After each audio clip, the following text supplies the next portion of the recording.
Well, getting through the loss of a loved one is difficult. It is an emotional process that takes time and requires a lot of support.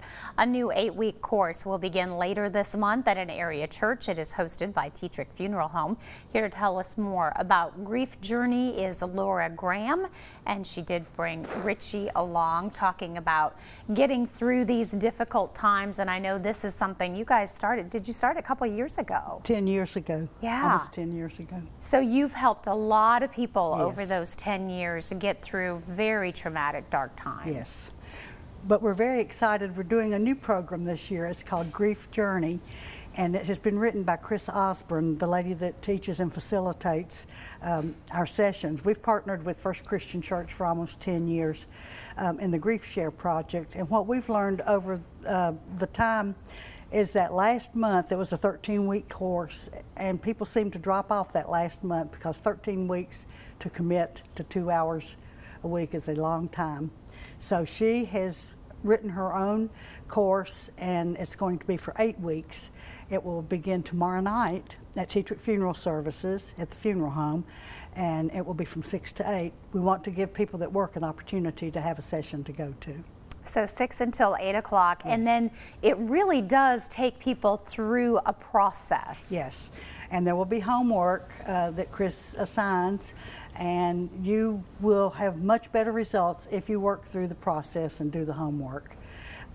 It teaches you a lot of coping skills, and it also just helps you work through the different stages that they say there are during grief. I know when my husband died, I just kind of went into a fog.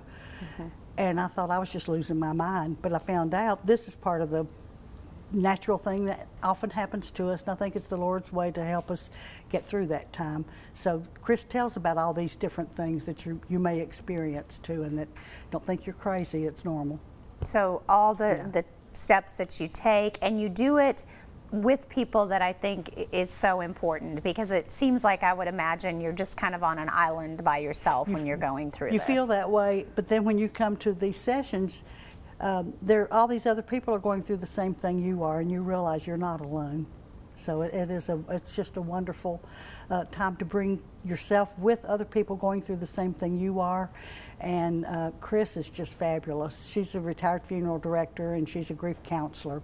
So she really communicates to those in need. And Laura, certainly you see this at the funeral home. Yes. You see these people, and what a way to reach out, because the closure may be for those people who are leaving the funeral, but that's really when that difficult journey really starts to begin for these families. Yeah, because everybody's gone back to work, gone back home, and you're there by yourself, and you need to be able to reach out.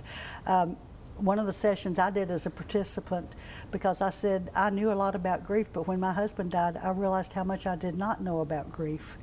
And I did the homework, and I worked through all of the sessions myself as a facilitator and as a participant, and it helped me tremendously, Amy.